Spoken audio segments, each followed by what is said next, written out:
പള്ളിയിലെ കുർബാന കഴിഞ്ഞ് ഇച്ചായനെയും കുട്ടികളുടെയും കൂടെ കാറിൽ തിരിച്ച് വീട്ടിലേക്ക് മടങ്ങുമ്പോഴായിരുന്നു ഇച്ചായൻ ഇന്നലെ പറഞ്ഞ കാര്യം വീണ്ടും ആവർത്തിച്ചത്. അത് കേട്ടത് ഞാൻ ഇച്ചായനെ കൂർപ്പിച്ച് നോക്കി മുഖം തിരിച്ചിരുന്നു. കാറിന്റെ പിൻസീറ്റിലിരുന്ന് 9 വയസ്സുകാരി ലിയമോളും 6 വയസ്സുകാരൻ ലെവിമോനും എന്റെ കോപ്രായം കണ്ട് ഈ മമ്മിക്ക് എന്താ പറ്റിയെന്ന രീതിയിൽ പരസ്പരം നോക്കി. കാറ് വീടിന്റെ ഗേറ്റ് കടന്ന് അകത്തേക്ക് കയറിയതും മക്കൾ രണ്ടും കാറിൽ നിന്നിറങ്ങി അമ്മച്ചിയുടെ മുറിയിലേക്ക് ഓടി. ഞാൻ ഇറങ്ങാൻ നിന്നും ഇച്ചായൻ എന്റെ കയ്യിൽ കയറി പിടിച്ച് എന്റെ മുഖത്തേക്ക് നോക്കി. ഇച്ചായ, നിങ്ങൾ എന്തൊക്കെ പറഞ്ഞാൽ ഞാൻ സമ്മതിക്കില്ല. നിങ്ങൾക്ക് രാഷ്ട്രീയം തലക്കേറി ഭ്രാന്തി കയറിയിരിക്കുക. എന്നെ കൊണ്ടൊന്നും വയ്യ നിങ്ങളുടെ കൂടെ ഈ ഭ്രാന്തിൽ നിന്ന് തുള്ളാൻ. ഞാൻ അദ്ദേഹത്തിന്റെ മുഖത്തേക്ക് നോക്കി ദേഷ്യത്തോടെ പറഞ്ഞു. ഞാൻ പറഞ്ഞു കേട്ടതും ഇച്ചായന്റെ മുഖമൊന്ന് മങ്ങി. കുറച്ചു നേരത്തെ മൗനത്തിന് ശേഷം അല്പം ഗാംഭീര്യത്തോടെ അദ്ദേഹം എന്നെ നോക്കി. എന്റെ ഹില്ല, നിന്നെ ഇങ്ങനെ വീട്ടുകാര്യങ്ങൾ നോക്കിയോടെ തളച്ചിടാൻ എനിക്ക് ഒട്ടും താല്പര്യമില്ല. ഈ പ്രാവശ്യം സ്ത്രീ സംവരണ നമ്മുടെ പാർട്ടിക്ക് വേണ്ടി ഇലക്ഷനിൽ നീ മത്സരിക്കുക തന്നെ ചെയ്യും. ഇനി അതും ഇതും പറയാൻ നിൽക്കണ്ട. അതെല്ലാം ഈ കെവിൻ തോമസ് തീരുമാനിച്ചു കഴിഞ്ഞു. കെവിൻ തന്നെ തീരുമാനത്തിൽ ഉറച്ചു നിന്നു. ഇച്ചായ, അത് വേണം. ഞാൻ നമ്മുടെ പിള്ളേരെ നോക്കി ഇച്ചായന്റെ കാര്യം നോക്കി ഇവിടെ ഇരിക്കുന്ന കണ്ടിട്ട് ഇച്ചായനെ സഹിക്കുന്നില്ലേ? ഞാൻ താഴ്മയോടെ ഇച്ചായനോട് പറഞ്ഞു നോക്കി. അവിടെ അമ്പിനും വില്ലിനും അടുക്കില്ല എന്ന മട്ടിൽ ഇച്ചായൻ എന്നെ നോക്കി എന്റെ കയ്യിൽ ഒന്നുകൂടെ മുറുകെ പിടിച്ചു. സ്നേഹിച്ച പെണ്ണിനെ സ്വന്തമാക്കുന്ന മാത്രമല്ല ജീവിതം. അവളുടെ സന്തോഷത്തിന് അവളെ ജീവിക്കാൻ അനുവദിക്കുന്നതാണ് ജീവിതം. കോളേജിൽ പഠിക്കുന്ന കാലത്ത് എന്റെ പിറകെ ചെങ്കൊടി പിടിച്ച് നടന്നവളെ ജീവിതത്തിൽ കൂടെ കൂട്ടി നിന്റെ ആഗ്രഹങ്ങളെല്ലാം തളച്ചിട്ടവനാ ഞാൻ. അതെനിക്ക് മാറ്റി എഴുതണം. ഈ ചായന്റെ വാക്കുകളിൽ ഒരു കുറ്റബോധത്തിന്റെ ധ്വനി ഉയർന്നു. അത് കേട്ടതും എനിക്കെന്തോ വല്ലാതെയായി. അതൊക്കെ പണ്ടല്ലേ ഈ ചായ. കോളേജ് കാലഘട്ടത്തിൽ ഇച്ചായനെ പോലെ തന്നെ രാഷ്ട്രീയവും എനിക്കൊരു ഭ്രാന്തായിരുന്നു. നമ്മുടെ യുവാൻ കഴിഞ്ഞ് കുടുംബത്തിനുള്ള ഉത്തരവാദിത്വവും 2 പിള്ളേരൊക്കെ ആയപ്പോൾ ഞാനതെല്ലാം വിട്ടു. ഇപ്പം എൻ്റെ സന്തോഷം ഇച്ചായനും മക്കളത്തുള്ള നമ്മുടെ ജീവിതം. ഇച്ചായന്റെ താടിൽ പിടിച്ചു വലിച്ചു പറഞ്ഞ് ഞാൻ കാറിൽ നിന്ന് ഇറങ്ങി. കൂടുതൽ അവിടെ നിന്നാൽ ഇച്ചായൻ സെന്റി അടിച്ച് കൊല്ലുമെന്ന് അറിയാവുന്നതുകൊണ്ടാണ് വേഗം അവിടുന്ന് സ്കൂട്ടായത്. അല്ലെങ്കിൽ ഇച്ചായൻ ഒരു കാര്യം മനസ്സിൽ വിചാരിച്ചാൽ അത് എത്ര സെന്റി അടിച്ചിട്ടായാലും അത് നേടിയെടുക്കും. ഇന്നാണ് ഇലക്ഷന് നോമിനേഷൻ കൊടുക്കേണ്ട അവസാന ദിവസം. ഇച്ചായന്റെ സെന്റി അടിക്കൽ ഒരുമാതിരി സഹിക്ക വയ്യാതായപ്പോൾ മനസ്സില്ലാ മനസ്സോടെ ഇലക്ഷന് മത്സരിക്കാമെന്ന് ഞാൻ സമ്മതിച്ചു. ഇതുവരെ വീട്ടുകാര്യങ്ങൾ മാത്രം നോക്കി നടന്നിരുന്ന എനിക്ക് ഇവിടുത്തെ ആളുകളുമായി യാതൊരുവിധ പരിചയം പോലുമില്ല. എന്നെയൊക്കെ ആര് വോട്ട് ചെയ്യാനാണെന്ന ചോദ്യം എൻ്റെ മനസ്സിലുണ്ടെന്നും അത് ഞാൻ ഇച്ചായനോട് പറഞ്ഞു. പിറ്റേ ദിവസം തന്നെ ഇച്ചായൻ എന്നെയും വിളിച്ചുകൊണ്ട് ഇലക്ഷൻ പ്രചാരണത്തിനായി ഇറങ്ങി. എല്ലാവരോടുമുള്ള ഇച്ചായന്റെ അടുപ്പവും സ്നേഹവും കണ്ടപ്പോൾ ഞാൻ തന്നെ അത്ഭുതപ്പെട്ടു. പഴയ ക്യാമ്പസ് ഓർമ്മകൾ എന്നിലൂടെ വീണ്ടും കടന്നുപോയി. ഇച്ചായന് അപ്പോഴും ഇപ്പോഴും യാതൊരു മാറ്റവുമില്ല. മാറ്റം മുഴുവൻ എന്നിലായിരുന്നു. വീട്ടുകാര്യങ്ങളിൽ ഒതുങ്ങിക്കൂടി ഞാനാണ് മാറിയത്. പാർട്ടി പ്രസ്ഥാനത്തിലേക്ക് എന്നെ ഇച്ചായൻ തന്നെ വീണ്ടും കൈപ്പിടിച്ച് കയറ്റി. സമൂഹവുമായി അടുത്തിടപഴകാനായി എനിക്ക് താങ്ങായി എൻ്റെ കൂടെ തന്നെ നിന്നു. അതുമൂലം ആളുകളുമായി നല്ല രീതിയിൽ ആത്മബന്ധം സ്ഥാപിക്കാൻ എനിക്ക് കഴിഞ്ഞു. ഇച്ചായൻ പകർന്നു നൽകിയ ബലത്തിൽ ഞാൻ വീണ്ടും ഊർജ്ജസ്വലതയോടെ എൻ്റെ ഇച്ചായൻ്റെ പഴയ സഖിയാവുകയായിരുന്നു. ദിവസങ്ങൾ കടന്നുപോയി. വമ്പിച്ച ഭൂരിപക്ഷത്തോടെ ആ വാർഡിലെ മെമ്പർ സ്ഥാനത്തേക്ക് ഞാൻ വിജയിച്ചു. അതിൽ എന്നേക്കാളേറെ സന്തോഷം ഇച്ചായനായിരുന്നു. പുതിയ പദവി ഏറ്റുവാങ്ങി ഇച്ചായൻ്റെയും മക്കളുടെയും അമ്മച്ചിയോടൊപ്പം സന്തോഷകരമായി ജീവിച്ചു തുടങ്ങുമ്പോഴാണ് നിയമസഭാ ഇലക്ഷൻ അടുത്തത്. പാർട്ടിയിൽ സജീവമായി പ്രവർത്തിക്കുന്ന ആളാണ് ഇച്ചായൻ. അതിനാൽ പിന്നീടുള്ള ദിവസങ്ങളിലെല്ലാം ഇച്ചായൻ അതിൻ്റെ ഓട്ടപ്പാച്ചിലായിരുന്നു. ഇലക്ഷൻ കഴിഞ്ഞതും ഇത്രയും നാളും പതിഞ്ഞിരുന്ന വില്ലൻ പൂർവാധികം ശക്തിയോടെ പുറത്തേക്ക് വരുന്നു എന്ന വാർത്ത ടിവിയിലും മറ്റും സോഷ്യൽ മീഡിയയിലും പരന്നു. ഇന്ത്യയിൽ കോവിഡിന്റെ 2ാം തരംഗം വ്യാപിക്കുന്നു. ഒരു നടുക്കത്തോടെയാണ് ആ വാർത്ത കേട്ടത്. എന്റെ കർത്താവേ, ഇനിയും പരീക്ഷണങ്ങളോ? ആദ്യത്തിന്ന് പോലും ജനങ്ങളൊന്ന് കരകയറി വരുന്നേ ഉള്ളൂ. അതിനിടയിൽ പുള്ളി 2ാം വരവും വന്നോ? ടിവിയും വെച്ച് ഒറ്റയ്ക്കിരുന്ന് സംസാരിച്ചിരിക്കുന്ന കണ്ടുകൊണ്ടാണ് അമ്മച്ചിന്റെ അടുത്തേക്ക് വന്നത്. നീ ആരോടായി ഞാൻ സംസാരിക്കണേ? അമ്മച്ചി ചുറ്റും നോക്കിക്കൊണ്ട് ചോദിച്ചു. ആരോടല്ല അമ്മച്ചി, ദേ ടിവിയിൽ ന്യൂസ് കണ്ട് പറഞ്ഞു പോയതാ, കൊറോണ 2ാം വരവും വരുന്നുണ്ടെന്ന്. സമ്പർക്കത്തിലൂടെയാ വൈറസ് കൂടുതലും പടർന്നതെന്ന്. ഞാനും അമ്മച്ചിയും കൂടി ടിവിയിൽ ന്യൂസ് ചാനലും വെച്ചുകൊണ്ടിരുന്നപ്പോഴാണ് ഇച്ചായൻ അവിടെ കയറി വന്നപാടെ എന്നെ നോക്കിയെന്ന് ചിരിച്ചുകൊണ്ട് അദ്ദേഹം റൂമിലേക്ക് കയറി. ആ ചിരിക്ക് അത്ര വോൾട്ടേജ് ഇല്ല എന്ന് കണ്ടതും ഞാനും നേരെ ഇച്ചായൻ്റെ പുറകെ ചെന്നു. ഇച്ചായ, എന്നാ പറ്റിയേ? ഇച്ചായന് വയ്യേ? മുഖക്ക് വല്ലാണ്ടിരിക്കുന്നുണ്ടല്ലോ. ഞാൻ ആദ്യയോടെ ഇച്ചായൻ്റെ അടുത്തേക്ക് ചെന്ന് ചോദിച്ചു. ഇച്ചായൻ എൻ്റെ അടുത്തേക്ക് വരുതെന്ന് പറഞ്ഞ് എന്നെ തടഞ്ഞു. നീ ടെൻഷനൊന്നും അടിക്കണ്ട, എനിക്ക് ചെറിയൊരു തലവേദന, ചെറുതായിട്ട് പനിയുള്ള പോലെ. അത് കേട്ടതും എൻ്റെ നെഞ്ചൊന്ന് ആളി. കൂടാതെ ടിവിയിലൂടെ തരംഗം സൃഷ്ടിച്ച ആ വില്ലൻ എൻ്റെ മനസ്സിലൂടെ കടന്നുപോയി. തൊണ്ടവേദനയുണ്ടോ ഇച്ചായ? പരിഭ്രമത്തോടെ ഞാൻ ചോദിച്ചതും ഇച്ചായൻ്റെ ഫോൺ റിങ് ചെയ്തു. ഇച്ചായൻ ഫോൺ എടുത്ത് ബാൽക്കണിയിലേക്ക് നടന്നു. ഞാൻ ഇച്ചായന് കുടിക്കാനുള്ള വെള്ളം എടുത്ത് വരുമ്പോൾ ഇച്ചായൻ മുറിയുടെ വാതിൽ അടച്ചിട്ടിരിക്കുകയായിരുന്നു. ഞാൻ 2 പ്രാവശ്യം വാതിൽ മുട്ടിയതും ഇച്ചായൻ വാതിൽ തുറന്നില്ല. ഇച്ചായ, നിങ്ങൾ അതിനുള്ളിൽ കയറി എന്തെടുക്കുക? ഒന്ന് വാതിൽ ഉറക്ക്. ഹിലിനെ ചോദിച്ചതും കെവിൻ പരിഭ്രാന്തിയോടെ തല കൈവച്ച് നിന്നു. ഇവളോട് ഇതെങ്ങനെ പറയും? എനിക്കെന്തെങ്കിലും ആയെന്നറിഞ്ഞാൽ എന്നെക്കാളും ആധിയായിരിക്കും അവൾക്ക്. പറയാതിരിക്കാനും കഴിയില്ല. കെവിൻ രണ്ടും കൽപ്പിച്ച് വാതിൽ തുറക്കാതെ തന്നെ അവളോട് സംസാരിച്ചു. എൻ്റെ ഇച്ചായൻ വെറുതെ കളിപ്പിക്കാണ്ട് വാതിൽ പറഞ്ഞേ, അകത്ത് ഡോളർ ഇരിപ്പുണ്ട്, ദേ ഈ വെള്ളം കൂട്ടി അത് കഴിക്കാൻ നോക്ക്. ഡീ, ഞാൻ പറയുന്ന കാര്യം കേട്ട് നീ ടെൻഷൻ അടിക്കരുത്. അത് കേട്ടതും എന്നെ നെഞ്ചിരിപ്പ് ഉയർന്നു. ഡീ, നമ്മുടെ അലന് കൊറോണ പോസിറ്റീവാണ്. കഴിഞ്ഞ ആഴ്ച ഫുൾ ടൈം അവൻ എൻ്റെ കൂടെ പാർട്ടി ഓഫീസിലുണ്ടായിരുന്നു. അതറിഞ്ഞ് ഞാനൊരു ആൻറ്റിജൻ ടെസ്റ്റ് ചെയ്തു. എൻ്റെ റിസൾട്ടും പോസിറ്റീവാണ്. അതിൻ്റെ റിസൾട്ടാ നേരത്തെ വിളിച്ചു പറഞ്ഞ്. ഈ ചായം പറഞ്ഞു കേട്ട് എൻ്റെ കൈയും കാലും തളരുന്ന പോലെ തോന്നി. ഇല്ല, നീ വെള്ളം അവിടെ വെച്ചേക്ക്, ഞാൻ എടുത്തോളാം. പിള്ളേരെ അമ്മച്ചി അധികം പുറത്തേക്ക് ഇറക്കണ്ട, അവരെ നന്നായി നോക്കണേ. ഈ ചായ എന്തെങ്കിലും വയ്യായി ഉണ്ടെങ്കിൽ പറയണേ. ഇടറിയ സ്വരത്തിൽ പറഞ്ഞതും ഈ ചായൻ എന്നെ വീണ്ടും വിളിച്ചു. ഇല്ല, നീ കരയുകയാണോ? പേടിക്കണ്ടടി, ഇതിപ്പോ മിക്കവർക്കും വന്ന് മാറുന്നല്ലേ, പേടിക്കാനൊന്നുമില്ല. ചെറിയൊരു തലവേദനയും പനിയും അത്രയേ ഉള്ളൂ. ഇപ്പൊ ഹെൽത്തിൽ നിന്നും മെഡിസിൻ കിറ്റ് അവരോട് എത്തിക്കും. നീ അത് വാങ്ങിയോടെ കൊണ്ടുവന്ന് വെച്ചേക്ക്, ഞാനൊന്ന് കിടക്കട്ടെ. കുറച്ചു നേരം അവിടെ തന്നെ മൂകമായി നിന്നതിന് ശേഷം അമ്മച്ചിയോട് പോയി കാര്യങ്ങൾ പറഞ്ഞു. അത് കേട്ടത് അമ്മച്ചിയുടെ കൈയും കാലും വിറക്കാൻ തുടങ്ങി. അമ്മച്ചി ഒരുവിധം പറഞ്ഞ് ആശ്വസിപ്പിച്ച് നിന്നു. മെഡിസിൻ കിറ്റ് വീട്ടിലേക്ക് എത്തിയിരുന്നു. അതെടുത്ത് ഇച്ചായന്റെ മുറിയുടെ പുറത്ത് വെച്ച് ഇച്ചായനെ വിളിച്ച്. ഉറക്കത്തിലായതിനാൽ ഇച്ചായൻ അത് കേട്ടില്ല. വിളിച്ചു വെറുതെ ശല്യപ്പെടുത്താൻ നിൽക്കാതെ ഞാൻ അടുക്കളയിലേക്ക് ചെന്നു. ഭക്ഷണം പാകം ചെയ്യുമ്പോഴും ചിന്ത മുഴുവൻ ഇച്ചായനെ പറ്റിയായിരുന്നു. മനസ്സുവല്ലാതെ കലങ്ങി മറിയുന്ന പോലെ എന്തൊക്കെയോ ചെയ്തെന്ന് വരുത്തി ഇച്ചായനുള്ള ഭക്ഷണവും എടുത്ത് അവിടേക്ക് പോവാനായി നിന്നതും ലീയും ലെവിയും പപ്പയെ തിരക്കി വന്നു. അവരോട് പപ്പ ക്വാറന്റൈനിലാണെന്നും കുറച്ചു ദിവസത്തേക്ക് പപ്പയുടെ അടുത്തേക്ക് പോകരുതെന്നും പറഞ്ഞതും അവരുടെ രണ്ടുപേരുടെയും മുഖം മങ്ങി. രണ്ടുപേർക്കും പപ്പ എന്ന് വെച്ചാൽ ജീവനാണ്. എന്നേക്കാളേറെ ഇഷ്ടക്കൂടുതൽ അവർക്ക് അവരുടെ പപ്പയോടാണ്. അവരുടെ താളത്തിനൊത്ത് തുള്ളാൻ ഞാൻ നിൽക്കാറില്ല. പപ്പയോടാവുമ്പോൾ എന്തും നടക്കും. ഭക്ഷണവും എടുത്ത് വാതിക്കൽ ചെന്നും നേരത്തെ വെച്ച മെഡിസിൻ കിറ്റ് അവിടെ തന്നെ ഇരിപ്പുണ്ട്. ഈ ഇച്ചായൻ ഇതുവരെ എഴുന്നേറ്റില്ലേ? ഭീതിയോടെ ഞാൻ വീണ്ടും ഇച്ചായനെ വിളിച്ചു. അകത്തുനിന്ന് യാതൊരു വിധത്തിലുള്ള പ്രതികരണം ഇല്ലാത്തതും എനിക്കാകെ പേടിയായി. എന്നെ നെഞ്ചിരിപ്പ് ഉയർന്നു. ഞാൻ ഓടിച്ചെന്ന് എൻ്റെ ഫോൺ എടുത്ത് ഇച്ചായൻ്റെ ഫോണിലേക്ക് വിളിച്ചു. 2-3 പ്രാവശ്യം റിങ് ചെയ്തതിന് ശേഷം ഇച്ചായൻ ഫോൺ എടുത്തു. അപ്പോഴാണ് എൻ്റെ ശ്വാസം നേരെ വീണത്. ഇച്ചായ, ഇപ്പം എങ്ങനെയുണ്ട്? എൻ്റെ ഹിൽന, നീ ടെൻഷൻ അടിക്കണ്ട, ഞാനൊന്ന് മയങ്ങിപ്പോയി. വല്ലതുകൊണ്ട് ഈ പറയണേ, ദേ മരുന്ന് ഭക്ഷണം പുറത്ത് കൊണ്ടുവച്ചിട്ടുണ്ട്, അതെടുത്ത് കഴിക്കേ. അത് പറഞ്ഞ അവൾ അവിടുന്ന് മാറിയതും കെവിൻ വാതിൽ തുറന്ന് അത് എടുത്തു. 2-3 ദിവസം ഞാനും പിള്ളേരും ഇച്ചായനെ കാണാതെ എങ്ങനെയൊക്കെയോ തള്ളി നീക്കി. അടുത്ത ദിവസം പതിവ് പോലെ രാവിലെ തന്നെ ഭക്ഷണം ഉണ്ടാക്കി ഇച്ചായൻ്റെ മുറിയുടെ അടുത്തേക്ക് എത്തിയതും ഇച്ചായൻ എന്തൊക്കെയോ ഇരുന്ന് സംസാരിക്കുന്ന പോലെ തോന്നി. ഫോണിലായിരിക്കുമെന്ന് കരുതി ഞാൻ ഡോറിലൊന്ന് കൊട്ടിക്കൊണ്ട് പിള്ളേരുടെ അടുത്തേക്ക് ചെന്നു. പെട്ടെന്ന് ഇച്ചായൻ്റെ മുറിയിൽ നിന്നൊരു അലർച്ച കേട്ടതും വേഗം ഞാൻ അങ്ങോട്ടേക്ക് ഓടി. ഇച്ചായ, എന്താ പറ്റിയേ? ഞാൻ വാതിലിൻ്റെ അടുത്ത് നിന്നോട് ചോദിച്ചു.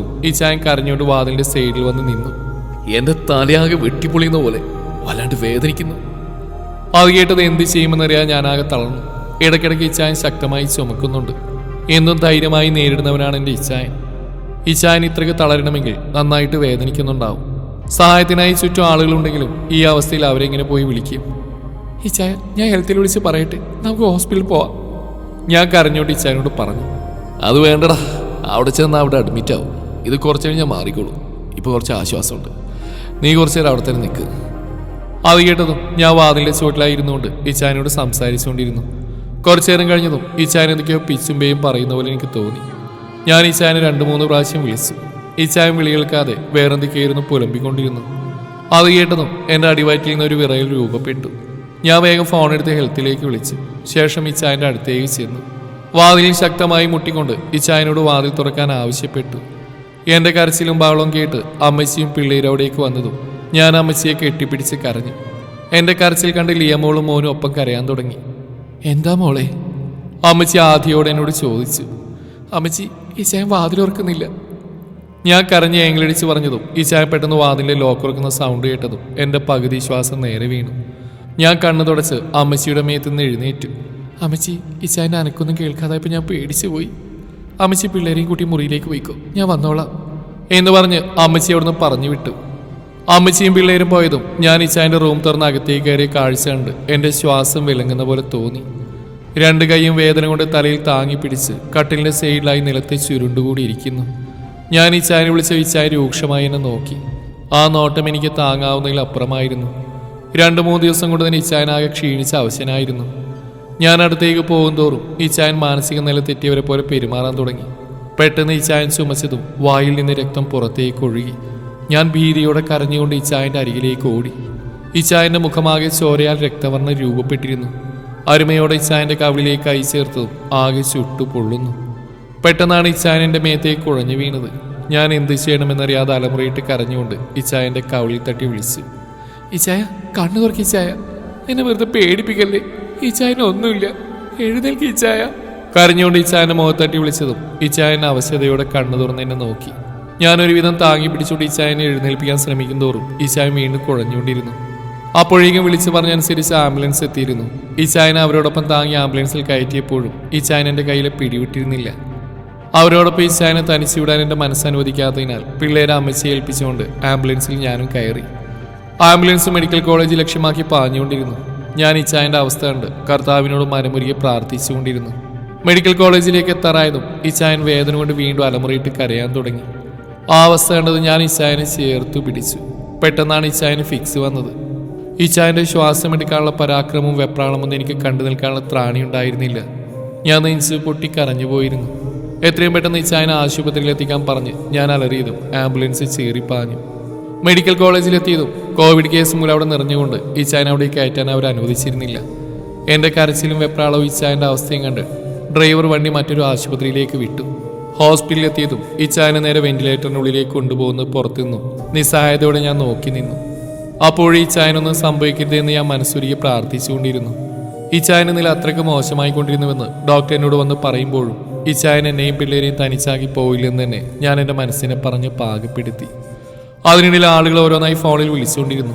ഇച്ചായൻ്റെ അവസ്ഥയറിയാനായി. ഒരാൾക്ക് ഈ അവസ്ഥയിൽ ഹോസ്പിറ്റൽ കയറാനുള്ള അനുമതി ഉണ്ടായിരുന്നില്ല. തികച്ചും ഒറ്റപ്പെട്ടൊരവസ്ഥ. ഒരു താങ്ങിനായി ആരെങ്കിലും വന്നിരുന്നെങ്കിലെന്ന് ഒരുപാട് ആഗ്രഹിച്ചു പോയ നിമിഷം. നേരം ഇരുട്ടി തുടങ്ങിയ താൻ വീട്ടിൽ അമ്മച്ചി വിളിച്ച് പിള്ളേരുടെ കാര്യം തിരക്കി. എല്ലാവരും ഹോം ക്വാറന്റൈൻ ആയതിനാൽ ആരെയും അവിടെ ഒപ്പം കൂട്ടിർത്താൻ കഴിഞ്ഞില്ലല്ലോ എന്നൊരു വിഷമം മറുഭാഗത്തും. ഇച്ചായൻ്റെ അവസ്ഥയൊന്നും അമ്മച്ചി അറിയിച്ചില്ല. ഒന്നാമതേ അമ്മച്ചിക്ക് BP കൂടുതലാണ്.